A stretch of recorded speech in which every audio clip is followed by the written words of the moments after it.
Sa magnanakaw na lumundag sa pader, ang aking kaluluwa'y nalinlang ng paulit-ulit. Luha lamang ang napuno sa aking dibdib. Sa paglalagalag ako'y bumagsak.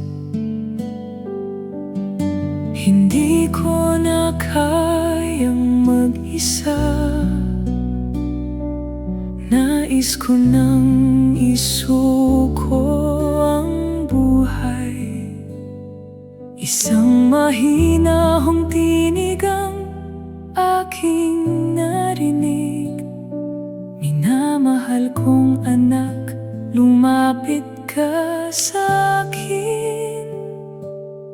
Sa biyaya ni Jesus, ako